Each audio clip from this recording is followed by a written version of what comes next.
Welcome to the second episode, everyone, of 5RIENDS. So it's a series or slash podcast that I'm doing for my YouTube channel where I ask 5 questions to a friend or someone I hope to become a friend. And Alex, I guess you're a bit of both. I haven't known Alex too long, but I already consider him a bit of a mate, and we'll get onto that more later, I'm sure. There is, however, 2 really strict, super strict criteria for being a guest on 5 with Friends, and that is 1, I'm cool with the person, very cool with Alex, and 2, I find them very interesting, and I find Alex very interesting. And I said that to the guest last week, Alex, so don't take it too personally. But no, I do find Alex a very incredibly interesting dude. So yeah, without further ado, what I think I'll do is jump into the first question. So something that really has interested me about Alex when I've been talking to him, we're having chats and going on walks and gone to a few of Alex's meditation classes in the past, is the traveling that Alex has done. Very well-traveled man. And so the first question, Alex, is can you tell me about your trips to the Far East, India, maybe other places you've been, and on those trips, what have you learned about yourself? Yeah, great question, and it's going to be nice to kind of go back and think about my travels because I haven't been able to do any extensive stuff in recent years with having a kid and lockdowns before that. So, yeah, where to start? I think the most kind of moving trip, if you like, that I did was to Mount Everest in 2018. So, as you know, I lost my dad the year before, and he had cancer. We're having some kind of chats just before he passed, and I put it to him. I don't even know where the idea came from, but I just had this idea in my head from nowhere. Let's scatter his ashes up Everest. But I wanted to talk to him about it before, so I said, I got this idea. What do you think? And he seemed like really moved by it. So it was a hard conversation to have, but yeah, I wanted to kind of say it to him and got his blessing. So yeah, at first, obviously, wanted the dust to settle, but 18 months later, I was up there, and it was just incredible. Everything about it, like loads of tests. It almost felt like things were just meant to happen as they were. So at the start, my knee was in a terrible way.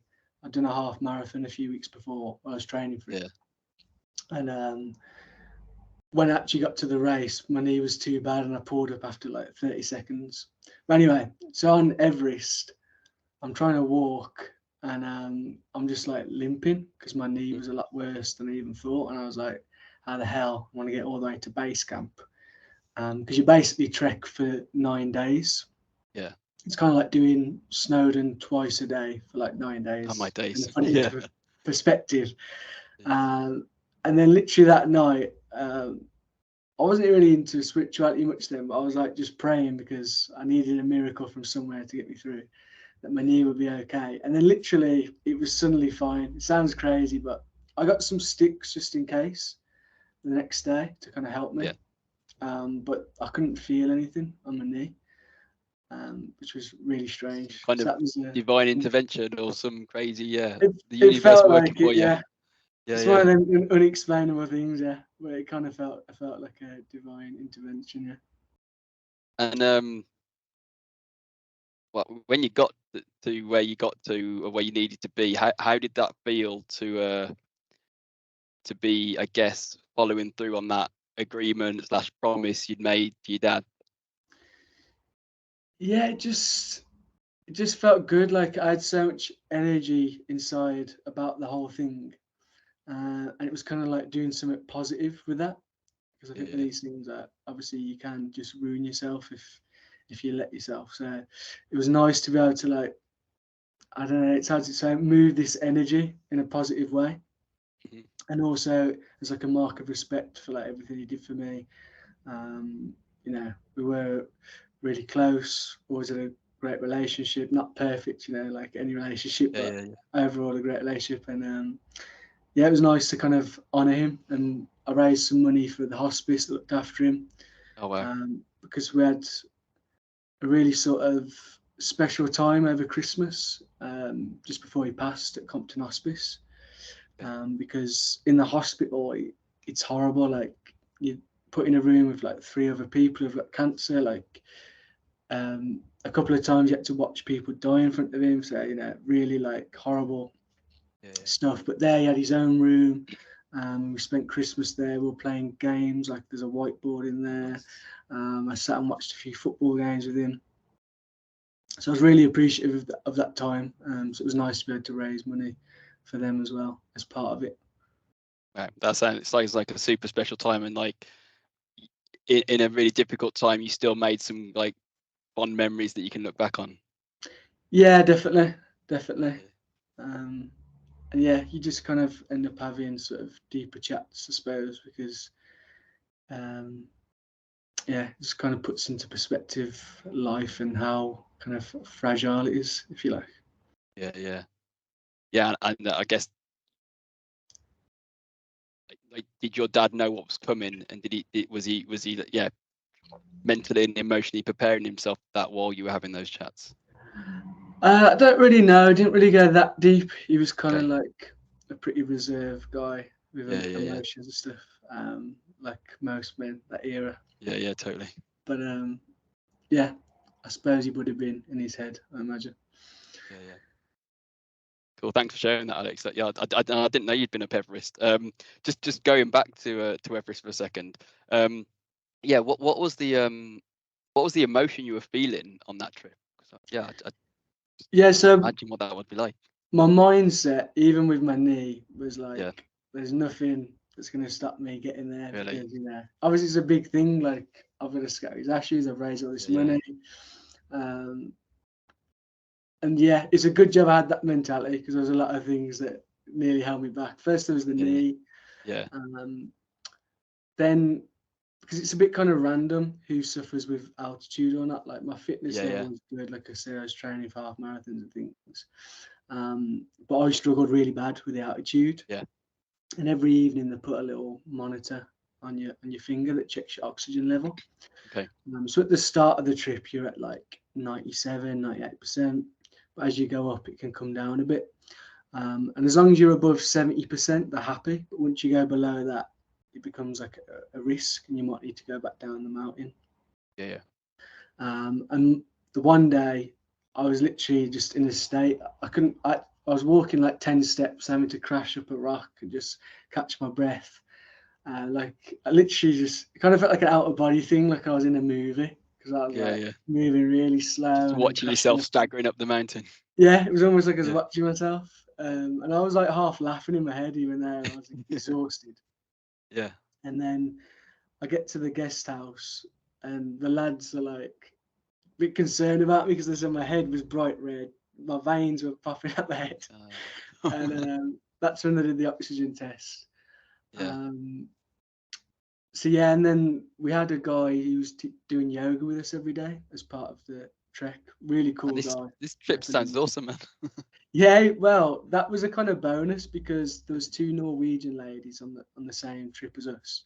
And they paid extra to have him with us, but because we were all together, we just jumped on the classes.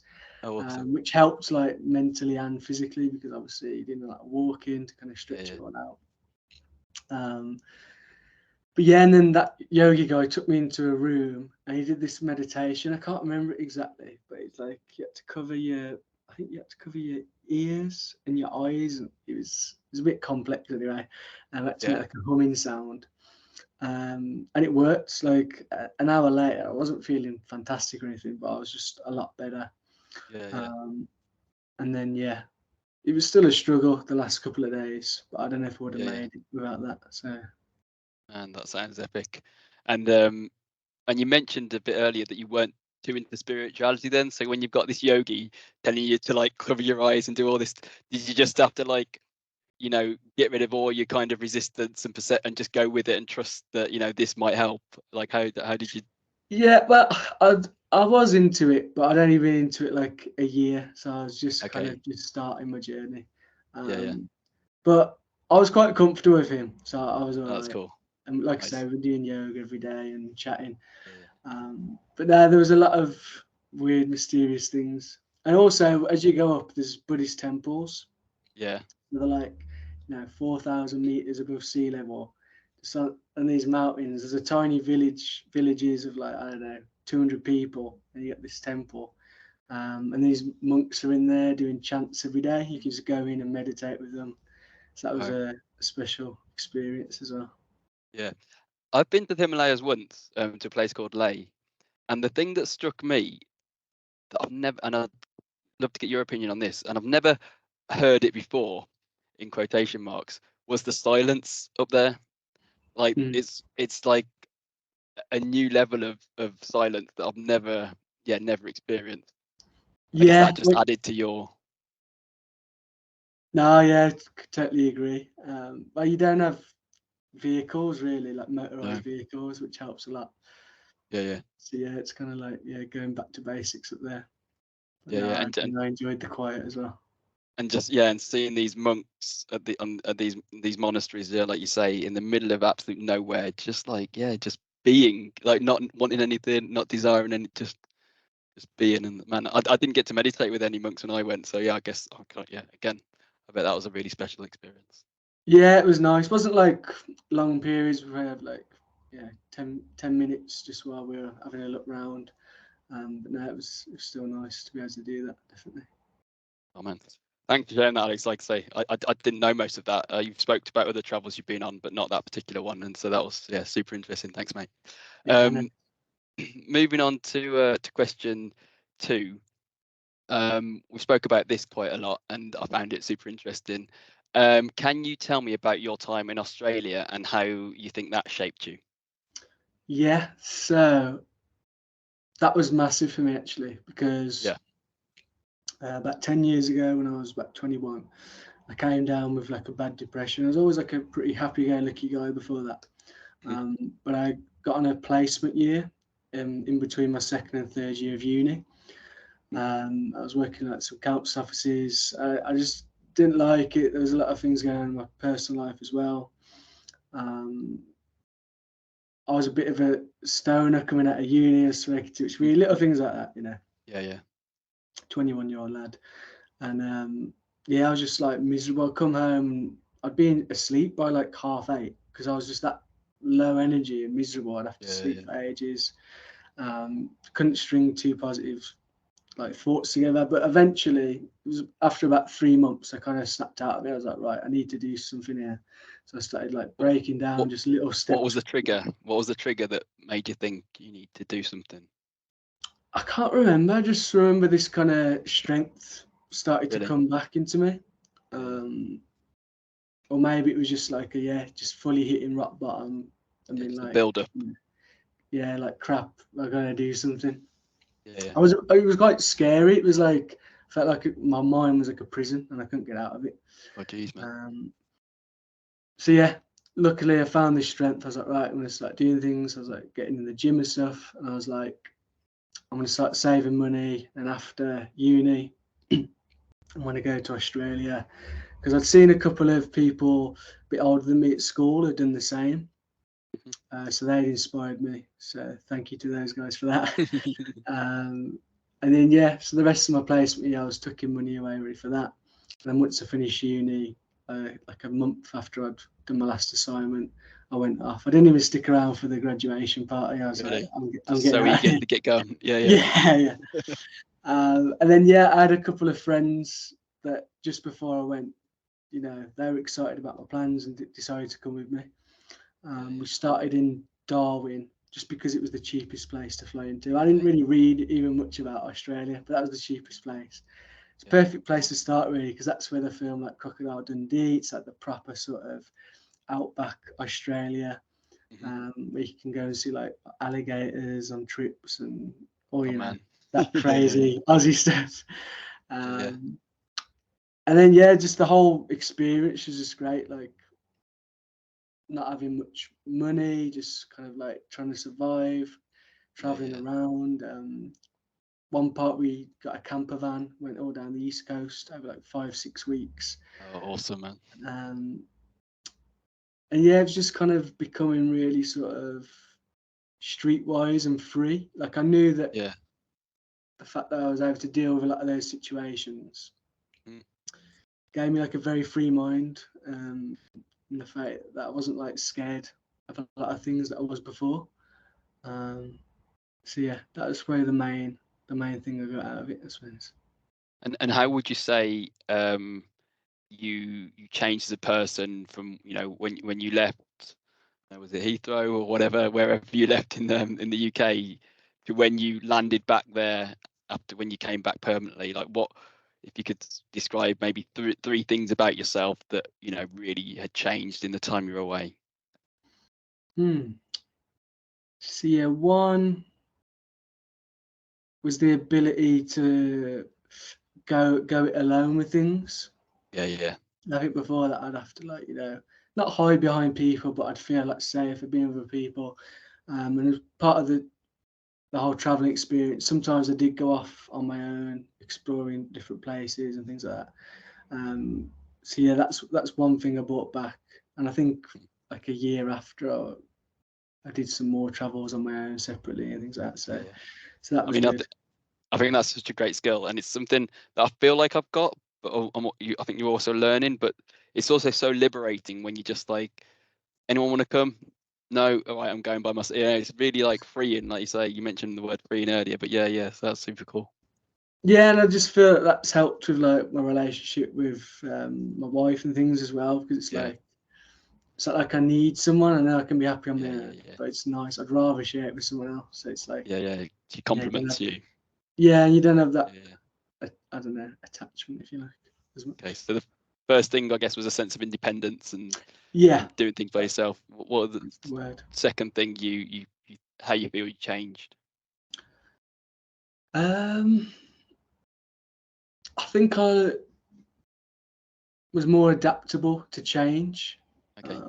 because it was just crazy. Like, you'd be working one job the next week, then 2 weeks later you work another. It would just be Yeah. like one period we're living in a town called Port Douglas, Yeah. and we had some issues with a couple of the hostels, so that they didn't want to have us because at that point we got like a big group, and then we had to like find a new apartment every week. It sounds crazy, Oh man. but Yeah. because there was loads of hotels there, we found we could get good last minute deals. I It see. was really hard to get something long term. So like we were working jobs at the time and everything, but each week we'd have to find like this last minute deal. It was crazy, but Yeah. I learned to be a lot more adaptable. Yeah.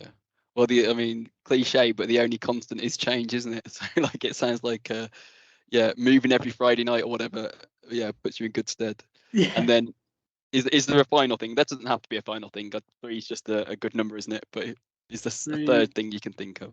Yeah, three is a magic number. I learned that I think I had a rough idea of this before anyway, but I learned that, you know, I didn't need much money to be happy. Like the happiest I've probably ever been in my life was during that time, and Yeah. I never had much money at all. Like, we're in a camper van, barely a cent or a penny to our name, and Yeah. it was just like amazing, just complete freedom.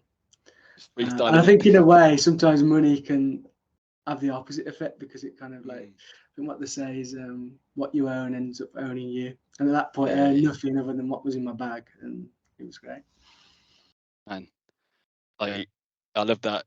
So independence, adaptability, and that you don't need money, man. Like, what I love about the stories and why about your traveling, sorry, and why I asked those two questions is like, I feel like you had two very different traveling experiences. I didn't actually know you were going to talk about Everest, but you've talked about other kind of more spiritual traveling you've done, that's taught you stuff. But then you've had a kind of, just kind of traveling slash partying slash working kind of experience, but it's also taught you loads about yourself. Yeah. Well, that was a few years before I was into spirituality and Yeah, stuff. yeah, And yeah, there was a lot of partying, a lot of drinking. yeah, But yeah, yeah, I don't regret any of it. I was yeah, only yeah.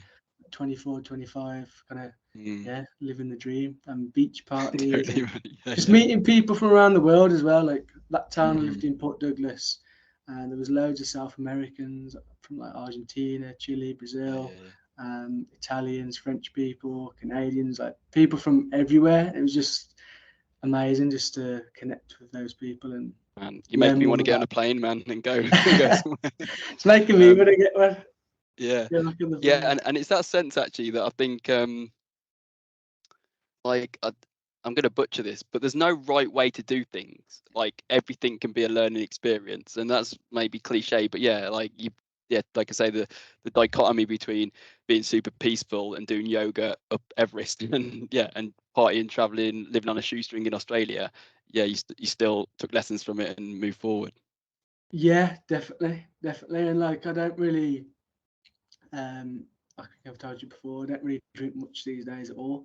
But actually, this weekend I'm going on my stag do with my friends. And that's going to be a pretty boozy one. But I'm like, there's no point in getting hung up about like, oh, I shouldn't be doing it and feeling guilty like that. I'm just going to enjoy the experience. I think if you set too many rules for yourself, it can become a bit neurotic and take the joy out of life. So I try and just, like you said, go with the flow a bit. Yeah, just be in your head too much, and I struggle with that, definitely being in my head too much. And what I found now with my drinking is that when I'm the same, I don't drink as much, but when I just plan it in, then it's like, let's go for it, have a great time. But then I'll probably go another 6 months without doing it, and that's great too. Yeah. I'm the same, very similar like that. So I don't think we've got time to talk about your stag do today, but I hope you have a sick time, mate, and I'm sure you will. Cheers. Where is it? Was it Prague, was it? Yeah, Prague. Yeah, awesome, man.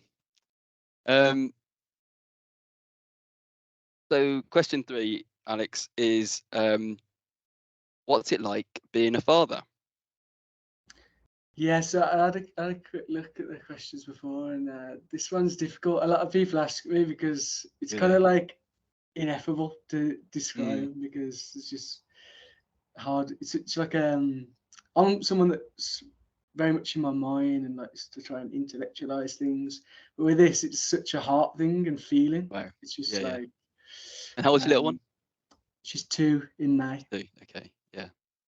Like she's goes to nursery and I go and pick her up. She only goes 3 days a week. When I go and pick her up, she can be on the other side of the room, and she sees me and her eyes light up, and she literally sprints full pelt with her arms out to hug me. And it's just magical. I love it. It's hard work as well, especially at the start, like with the lack of sleep and things. But it just opens up my heart massively, and it means a lot, especially with everything with my dad. Losing someone you love so much to kind of like bring something in, it's lifted the whole family. So it's just been really, really special all around. Yeah, and I guess the thought that you triggered in my mind was, I guess there's limitations on language, isn't there?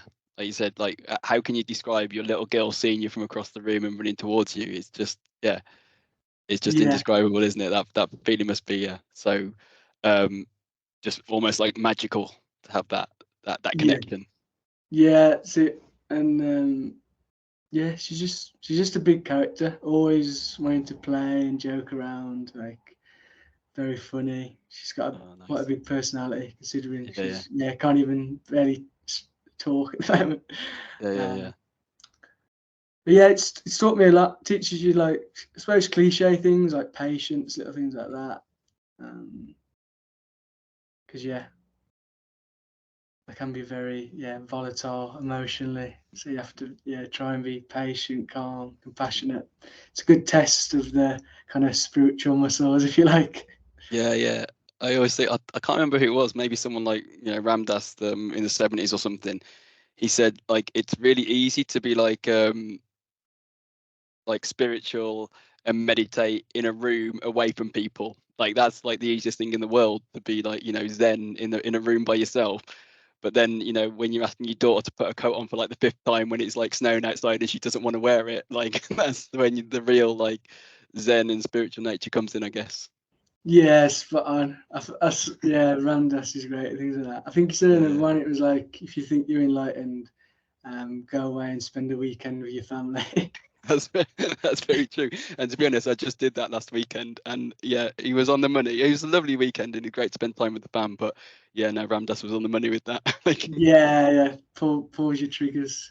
It does. Yeah. So what else have you kind of like learned? Not to just sort of like try and dig things out that aren't necessarily there, but I guess like what has that learning curve been like? And I guess in a couple of respects, I guess being a father but then I guess also being a partner with your wife, and how having your little one has, I guess, you know, helped you create that, I guess, that family unit where you know your roles and responsibilities, and you know what you do, strengths and weaknesses and all that. Yeah, well, for us, it's been a bit of a whirlwind because Bonnie wasn't planned. Me and Cassie were in together 9 months when she got pregnant. Yeah. So we were still kind of feeling out our relationship. So now we're still doing that, and we've got the child as well. So it's a lot to manage, but I wouldn't change it for the world. I'm glad we had Bonnie when we did. Yeah. Because I still feel, young and vital and whatever. Yeah. But me and Cassie have like talks once a week. So on a Monday for about half an hour, take it in turns to talk, and the other person just shuts up and listens. Oh wow. And yeah, it's just a chance to kind of be completely truthful with how you're feeling. It doesn't always have to be negative, it could be positive things, but tell each other like if there's something that's upset you that they've done. Yeah. And it's just nice to do it in that environment, because we've found when we don't do those talks, it can come out in worse ways in day-to-day life, because you get like snappy with each other. It's nice to just do it in that calm environment and try and iron things out, which is inevitable in relationships. That's like a beautiful habit. Like, because I was just thinking, what it made me think of is at work we have check-ins like once a week on certain projects, which matter but don't really matter, But a marriage and a relationship and whatnot. So, sorry, you're not married yet, are you? But yeah, relationship. Well, technically we are. We got married last week legally, but our actual ceremony is in a few weeks. So. Oh, awesome! No, congratulations, man. Well done. Awesome. Yeah. No, it's a beautiful habit because like I say, work matters and it's important and we want to do a good job, but I don't know many couples that have a habit like that, and having that check-in, and like you say, that time that's, I guess, apart, separated from day-to-day life, where you just give each other the chance to just express. No, it's lovely, man. Yeah, it is powerful. Like, there's been a lot of times where one of us has been emotional or something. So it's a good practice. My therapist is the one who kind of beat it into me. Oh yeah, I was going to ask you who was the inspiration for it. Yeah, so she tried to get me to do it a couple of times, and we did do it, but we weren't really committing. And then the third time, which made us commit, she didn't lose her head at me, but she just got very passionate and was like, "You're getting married next year. It's going to look great to the world that you're this perfect couple. You're getting married." It's like, but you're not doing the authentic stuff. You're not communicating properly. This time, and like building those foundations. Yeah. And she hit me hard, but I'm so grateful she did it, because we did step up our game. And it's helped develop relationships there. And I think it's like any habit or any new practice you want to do. When you first start it, you're going to be rubbish at it. You're not going to get it right. You're not going to express yourself right. You're probably going to like jump in before they're finished speaking or whatever, whatever it might be in that particular situation. But yeah, the more you do it, the more in tune and the better you get at it. Yeah, definitely. And because there's a lot going on around the house with the little one, sometimes you're cooking, cleaning, whatever it is, it's hard to listen to someone properly when there's all that going on. And there's a lot of things I miss. I wouldn't say I'm like an amazing listener, like in day-to-day life, but in that time, because it's one thing to focus on, I can like listen and take it all in. I think it's really important for that as well. Awesome, man. Thanks for sharing that, Alex. Just an aside, like, can you hear? Is there a bit of a clicking somewhere? I don't know if it's just, or is it just me? Oh, no, I can't hear anything. No worries. Yeah, I mean it's not disruptive, but I can just hear something. Thanks for sharing that, Alex. Yeah, that's really enlightening. There was one last thing I wanted to say, but I'll go for it, man. Yeah. Go. Back to Bonnie is, and again, daughter, right? This is probably like a cliche thing. What's that say? Bonnie's your daughter, yeah. Yeah, sorry, yeah, my daughter. Yeah. Is how present kids are, and how much it helps you stay in the present. Like, we're going on a little walk. She wants to like look at a little leaf, or like we go by the brook, and she like points it. She goes, "Wow," because that's like one of a few words you can say. And she's always going, "Wow." She points at a bird, and she starts going, "Tweet, tweet, tweet." It's just funny. But they're just so present, and it really helps drag you into the present. And it's kind of made me realise how little I am in the present in day-to-day life. Yeah, In a lot of ways. So that is definitely one of the most striking things I've noticed from being a parent. Oh, nice. Yeah, I think that you literally, my little nephew just popped into my head when you said that. He's 3, and he's exactly the same. And what I've noticed actually that's quite interesting, and when my older nephew was smaller, is sometimes like it feels quite like that you want to resist it when they do that, because you're like, no, we're in a rush, we've got to get somewhere, we're going somewhere, you know, why do you want to stop it? Yeah. But actually, when you just let it go and like, yeah, that bird is brown, isn't it? Like, yeah, let's look at it for a second. You know what I mean? Like, it's beautiful, man. Yeah, it's really nice. Yeah, I've had that exact same thought process. Like Yeah. on Sunday just gone, Yeah. went for a walk, and there was like this drain cover, and she decided it was fun to walk on top of it and walk off it. Yeah. And she did it like a few times. I was thinking, come on, we should go now. And then I thought, no, actually, she's enjoying this. I'm just going to let her do it. And she did it like 30 times before she got bored. Oh wow. It's nice just to watch her enjoy it and just, like you say, just slow down and Yeah. take it in rather than trying to get to the next thing. Yeah. Awesome, man. Yeah, no, I think if you and again, I'm not a parent, man, so I can't talk about having to get somewhere and stuff like that. But I think, you know, if you I think kids can probably teach us a lot about that, about just being in the present, finding, you know, the small things just amazing, a drain cover, a blackbird, whatever it might be, you know. There's magic in it, isn't there? Yeah, it's it. Well, in a way, you could argue that everything is a miracle going on around us, like us even just having this conversation. So Totally, mate. Yeah, I mean, we're essentially on a rock flying at 1 billion miles an hour through space, aren't we? The fact that we're having a, you know, a conversation via computers that people have programmed and we've iterated over years and years and years to create. Yeah, no, it's all magic when you think about it. And kids know that, and we forget it. Yeah, 100%. Yeah, and like you say, they help remind us. Yeah. That's lovely. That conversation was. Moving on to question 4. What did your dad teach you? Dad. When he was alive, like. Yeah. Or yeah, I mean, however you want to approach that question, Alex. There's a few. Well, my mum says that I'm very similar to my dad, which I think is true. He was like rebellious. So I think I've took that with me. Really? He wasn't like, not in a nasty way there. Like he just wasn't afraid to, you know, break rules or like societal rules. So I definitely took that from him, and the kind of freedom of that. You know, not always having to think I've got to do things just because everyone else is doing it or because society tells me that I need to, whatever. Yeah, that was a big one. What else did I learn from my dad? He was very, he was just a compassionate guy. Loved traveling, which I obviously kind of inherited. And yeah, he was just a peaceful guy. So I learned a lot from him. What things did he do that were rebellious that you can think of?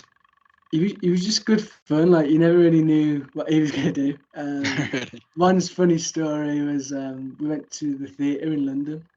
Yeah. It was like part of a trip with like kids and adults. My mum couldn't go for some reason, so it was me, my dad, and my sister. Yeah. And it was Fame, the show. I'd never been to the theatre before, but it was like super cheesy, super feminine, and we just couldn't get into it. I was only about 9. So in the half-time break, he was like, "I'm not going back in." And we like, Really? we stayed by the bar. Yeah. Everyone went back in, but there was no one man in the bar, and he climbed over and poured himself a pint. Oh wow. Yeah. And I was like, you can't do that, Dad." And he was just laughing, just drinking his pint. Yeah. I think he grabbed me a drink. Oh, fair play, man. It was just good fun like that. Like I say, it was nothing Yeah. super malicious, but he was naughty sometimes, and it was good fun to be around. I bet as a 9-year-old watching your dad do that, you're thinking like either like my dad's so like naughty, or my dad's the coolest guy in the world. You know what I mean? Just like hopping over Yeah, the bar. Yeah. yeah, that's it. Yeah, yeah. Yeah, I always just thought, yeah, he was super cool. And Yeah. And what things did you see in your dad where he was a kind and compassionate guy that you kind of think maybe as a youngster you kind of just like, oh yeah, that's something that you might have absorbed. yeah, it'd just be like if someone, um, like friends or extended family or something, things are someone had done something wrong. Other people might be, like slating him a bit, saying, yeah, should have done that, or they should kind of like be punished in a way, or whatever. And he'd just be very calm and like very Yeah. forgiving, and just see the kind of bigger picture of it all. You don't want to, run people into the ground. It just, Yeah, rush to judge them or whatever. yeah, he wasn't a judgy person. Yeah. Another thing about my dad, which I think you'll find interesting, um, magic mushrooms were used more, um, recreationally back then, but Yeah. he was into that. But it does make a Awesome. lot of sense for just a lot of the ways he was. I think he did kind of, learn, Yeah. to be more compassionate at things, which other people that have taken psychedelics, Absolutely, man. He have went to some shown. places that taught him some things. Yeah, yeah. Yeah. His mates called him the tree hugger because apparently he went to see in Nice. Amsterdam and they're on Yeah. mushrooms and he was like hugging a tree. Um, So yeah, it's the place to um, do it. yeah. Um, so did he talk about his travels when you were younger, and do you know where he went, and what he might have done? Did he ever share any of that? But he didn't do that much when he was young. He went round on his motorbike Okay, around Europe. He did a that few sounds like little a trips. badass, man. Yeah, he was a bit of Yeah. a badass. Yeah, he put shame on me. Yeah. Um, I'm a bit more straight and narrow. Normally the younger one's the more rebellious one, but yeah, Yeah. he was wild. But it's a weird one because he was also like super calm and chilled out, And chill but he down just to had earth. that side to him. Yeah. But yeah, a lot of his travels came in later life, and we did a lot of it together, so that was nice. Yeah. Oh, Um, nice. You went on some trips together. yeah, so a really cool one was, when he was first ill. I was in Australia, and we kind of met up halfway in Vietnam. Ah, nice. So that was really special. And I was doing like a 3-month trip through Asia. And then he met me again at the end of the trip when I was in India. So yeah, epic both times. Really, Yeah. really good to spend time with him. And again, he was still a rebel. He's like pretty much 60 at the time. Yeah. In India, he managed to get some hash. Really? Gonna say some hash. Yeah, he just, yeah. But no, we did some really nice stuff. Trying to think what was particularly good. Yeah, went to the Golden Temple, Amritsar, Taj Wow. Mahal, a lot of that kind of thing. I went to Goa, some like nice beaches in Goa. We took mopeds like around the kind Your of dad jungle. got on the moped. Yeah, Well, I guess he rode the motorbike, didn't he? So I guess yeah, taking the yeah, moped was a cinch. yeah. But yeah, he was fine on that. It was more me bricking it. Really? But I managed it just about. Oh man. Well, in answer to the question, I guess your dad taught you a lot, man, and he sounds like a top bloke, man, and I'm sure you're missing loads. Yeah, no, definitely. Yeah. But yeah, going back to the whole Everest thing, it was good to kind of, because there was a massive emotional release when I scattered his ashes. Mm. Like I was crying like loads, and like all memories were like flooding Yeah. back, things I hadn't even thought about for years. It was really, really weird. Mhm. And it wasn't like a closure, like I still obviously think about him and things like that, but it kind of was in a way. It was kind of like I'm leaving in there. Yeah. I want to move on with my life because I don't want to just spend my time being miserable about that. If Mm. that makes sense. Yeah, and from my own experience of losing my dad when I was 18, yeah, grief's a funny thing, man. It comes in waves, but it sounds like that event that you and your dad kind of the plan you hatched together was a really like almost compassionate act from your dad to help you on that journey, to because at some point you do have to do that, and I've learned that you have to almost draw a bit of a line in the sand. You'll never forget them, but you do need to move forward. And yeah, no, for me and the things I've been through and the experience I've had, it sounds like your dad was in on that, and he planned that with you, so you'd have that experience, which it's beautiful, man. Yeah. It did kind of feel like he was with me, and there was Yeah. like I say, there was a lot of synchronicities. Yeah, Don't want to bore everyone with it, but there was a lot, and yeah. What was the you mentioned your knee earlier? What was the other one big synchronicity that you're like, oh my days, this is too much now? Like, what was is there one that sticks out? The one that sticks out was, so we actually, I don't know if people know about numerology, but the number 11 is linked with new beginnings. Okay. So it wasn't even planned this way, but we flew out onto the bottom of base camp on the 11th of November. Yeah. It was 2018, which if you add those digits together, 218 is also. Oh damn! Wow. Yeah. So anyway, it gets weirder. A few days in, we get chatting to the yogi guy, and he's really into this kind of stuff. I know he just started reading about that kind of thing. Yeah.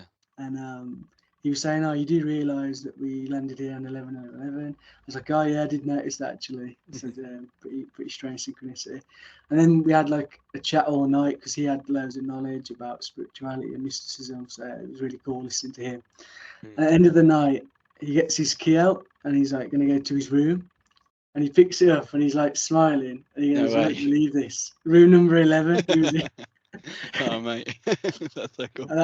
And it was weird because that day we'd found out someone had died like below base camp. Because before we thought, it's easy, but actually a couple of people died just even when we run there. And apparently they kind of cover it up. They tried to cover it up because they want to keep the tourism, whatever. Okay, yeah.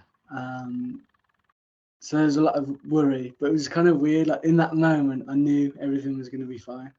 And like I was where I was meant to be. Yeah, totally, man. It sounds like absolutely you were.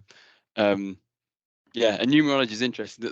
I often think I see the number 33 everywhere, and I'm like, there it is again. But yeah, I don't know enough about it. I just recognize it, I think. Yeah, I don't know much about it either. It's just you notice it, and sometimes it's like, am I looking for it or is it happening? Yeah. I have that debate too. I guess we'll never know, but maybe one day we will. Yeah. Cheers, Alex. Man, I've loved this conversation, and it's a shame we're on our last question. So can you tell me what Soul Medicine Festival is, and maybe now or a bit later how people can get tickets to it? Yeah, sure. So Soul Medicine Festival is a health and wellness festival. We're based in the West Midlands.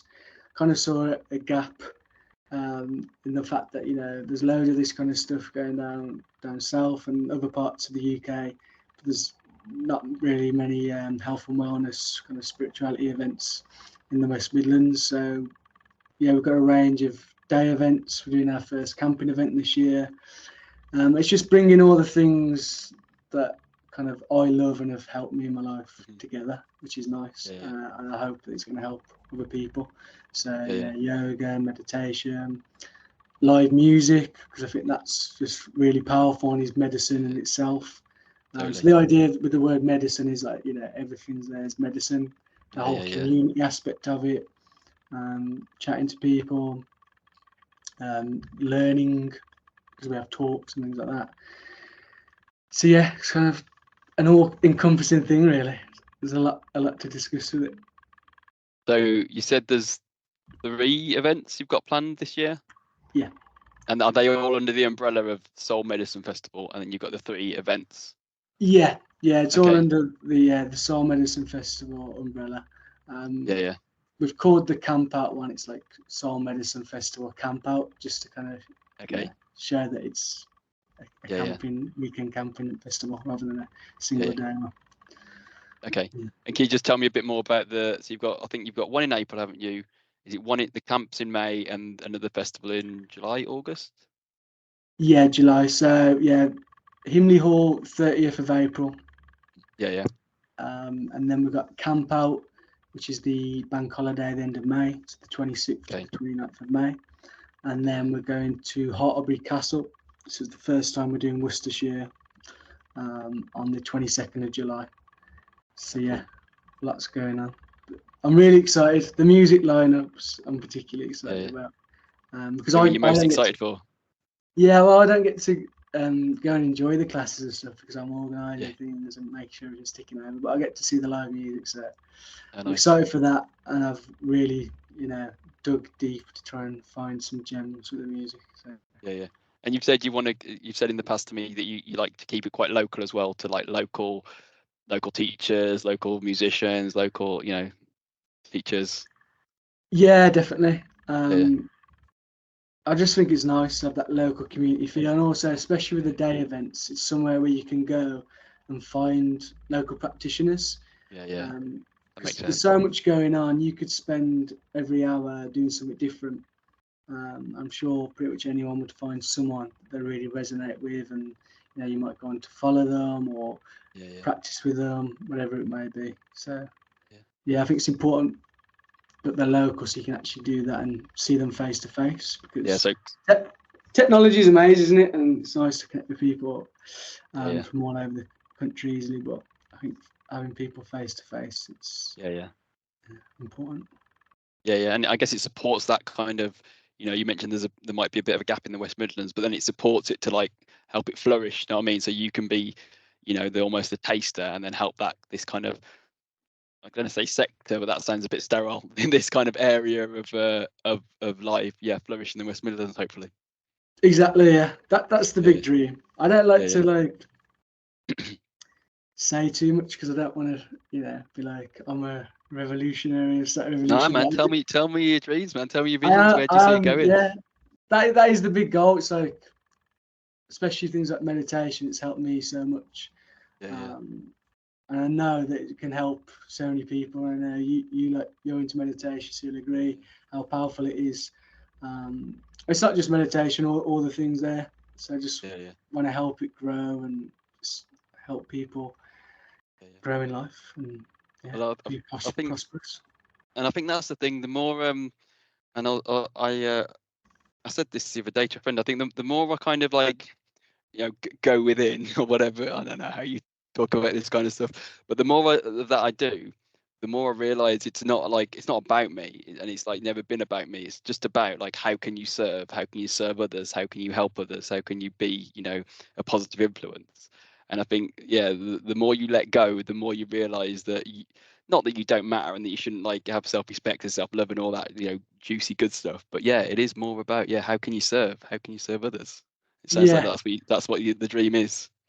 Yeah, definitely, and that's something I've learned through plant medicine journeys and other things like that, and just ancient teachings. And really, when you serve others, you do serve yourself. It's medicine, man. It's medicine. It's just so rewarding. For example, with the events, you get people say, how much they loved it, or some people I've spoken to. We've only been going a year, but I've had a few people contact me from last year of going on a big journey off the back of the event. Oh man, that must be an awesome feeling. She's really heartwarming. And also with my meditations I have online, you can leave comments on there, and some of them are just it chokes me up sometimes. Sometimes people say they got emotional from it, or some people say I do this every day. It sets me in the right mindset for the day. So and all these things stems from just coming from the mindset of serving others. But I'm no angel. I can definitely be selfish. No one is, man. No one is. Exactly. I think that's the trap I think you fall into when you start down this path, or that you think you need to be perfect, and I think going back to Ramdas, I think he's a good teacher about this, that the light, we have the light on the dark in us. I will never intend to be a dick, but I know I'm going to be a dick again in my life at some point, and it's not going to be purposeful, but it's going to happen, and that's okay as long as I learn from it, or whatever it might be. That's it. You constantly get humbled on this on this path. Like every time I thought I'm somewhere, like spring back down. Last week I did something. I was like, "You idiot! What are you doing?" Yeah. Totally, man. So yeah, but it's good. It's all part of it. All part of humbling. It is, man. And It really is. Just two kind of sub questions to finish with. What's been the highlight of previous soul medicine festivals, and what's the one thing you just can't wait for this year on the 3 events you've got planned? So yeah, the highlight of last year for me, we had a band called the Regulites headline our first event at Hindley Hall. Yeah. A big build up to it. Obviously, our first event, you're a bit nervous and whatever. I bet. And then they did an encore at the end. Oh, wow. Every little thing gonna be Oh, alright. nice. And everyone was up dancing. And it was just like a really special moment. And did that close the festival or close the day? It closed the festival. Yeah. So that was a good feeling. We've got those guys coming back again this year. They're doing the one in Worcestershire in July. Okay. Yeah. So yeah, looking forward to seeing them again. Awesome, man. And then the one thing you just literally like are buzzing for at the events planned for this year? The camping event in general, just because it's new and there's just been a lot of time, energy, money going into it. So yeah, it's kind of just stepping everything up, and it's going to be more of a transformational experience, I think, because there's only so much you can fit within a day. But when you're camping for like 3 nights, and it's just that whole community feel. You might be chatting to other campers, and you speak to them one day, then you see them somewhere else the next. Building those relationships. But again, the music. So there's a couple of guys I've known from plant medicine ceremonies that have sang there performing. They're just incredible. So I'm really honoured to work with them. We've got a Bob Marley tribute band. That's going to be epic. And we've got a guy called Radhika Das who's headlining at Russell Brand's festival as well. He does something called Kirtan. I don't know if you've heard of that. I haven't, mate. Yeah, it's from I think it's from Hindu traditions, but it's like you kind of sing a mantra, and it's usually starts off slow, and then it builds up, and then it ends up being really like fast and high energy, and everyone's up like clapping, dancing. Oh, mate. But it's like a spiritual practice. So the mantra is normally something to do with connecting with higher power. Man, it sounds awesome. As I was saying before we started, I've got my tickets for the April one, but the camp out in July, I've got to get my tickets for that. So I'm excited, man, and I'm excited to see what you've created here, Alex. We've just gone over an hour. So let's draw it to a close. But mate, thank you so much. And I'm sure we could talk for longer, and I'm sure we will on our next sort of walk up the Wrekin or wherever it is. But yeah, man, that was great. Enjoyed it, and thank you for sharing and being so open. No, thank you. Thanks for having me on. And them questions were awesome. I've just been like smiling the whole time, thinking about past memories. So I've enjoyed it. And just one last thing, because I didn't mention it. Yeah, if you want tickets for any of our events, go to www.soulmedfest.co.uk.